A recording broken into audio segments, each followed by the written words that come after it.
Welcome to the thrilling world of cell replication.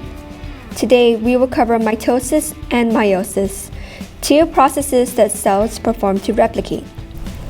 First of all, why do cells replicate? 1. Cells replicate or used to grow, as it allows the formation of new tissues, organs, and even entire organisms. 2. Cell replication is necessary for you to heal. If you were to cut your skin, your cells will renew themselves in order for your skin to heal. 3. Cell division in gametes or sex cells in meiosis allows for reproduction, ensuring the survival and propagation of a species. In summary, cell replication is essential for growth, tissue repair, reproduction, and the continuation of species through generations of new individuals.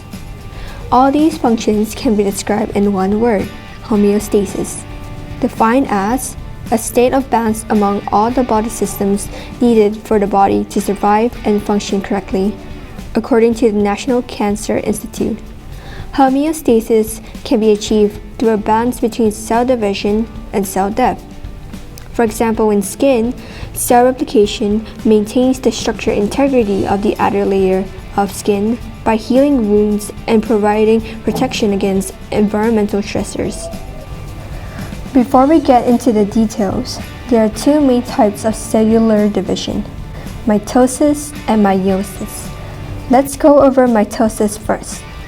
Mitosis is the division of somatic cells, all cells that aren't sex cells, including muscle cells, blood cells, skin cells, and nerve cells. In mitosis, a somatic cell divides once to produce two diploids, or two daughter cells, that are genetically identical to each other and the parent cell. Mitosis makes up a small portion of the cell cycle, a sequence occurring as the cell undergoes growth and division. While mitosis isn't happening, approximately 95% of the time, interphase is happening. Here, you can see that during interphase, the cell grows, replicates its chromosomes, and prepares for cell division. During the S-synthesized phase of interphase is when the cell duplicates its DNA, performing DNA replication. Each homologous chromosome forms a copy of itself, known as a sister chromatid, bounded by a centromere. This is necessary so that the daughter cells each have a chromatid to inherit. Okay, now back to mitosis itself. A useful acronym that you can use to remember the steps of mitosis is PMAT, standing for prophase, metaphase, anaphase, and telophase. Let's run through each of these 4 steps. Mitosis begins with prophase.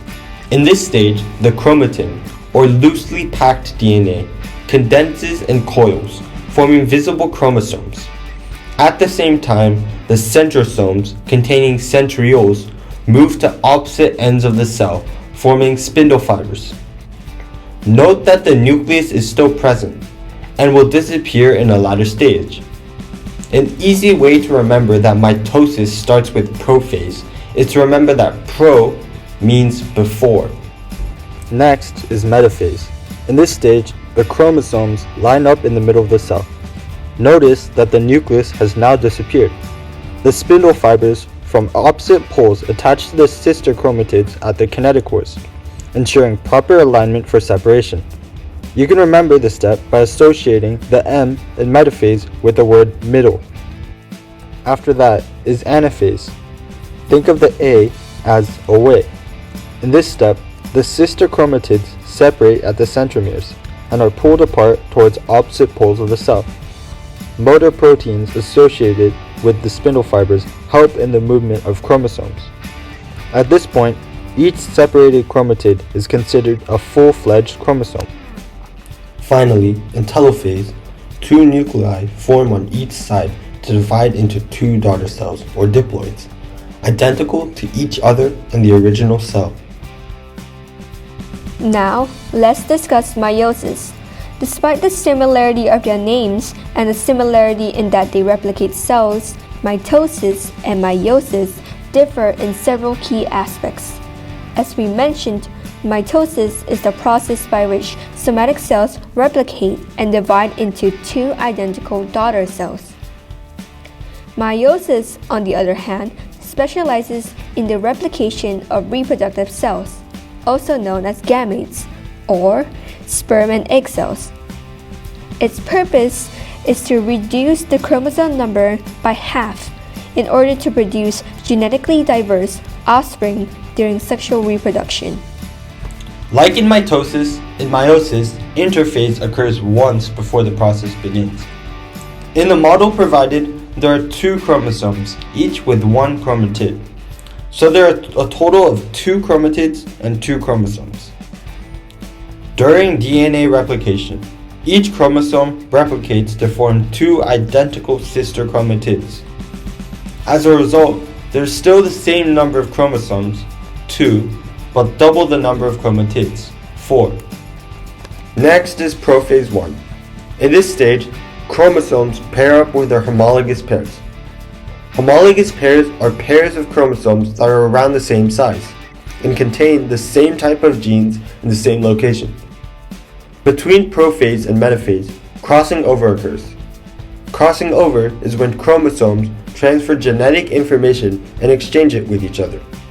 This makes recombinant chromosomes, giving humans and other organisms diversity. Also notice that in this stage, the nucleus disappears. Next is metaphase. In mitosis, remember, individual chromosomes align along the metaphase plate, creating a single row of chromosomes.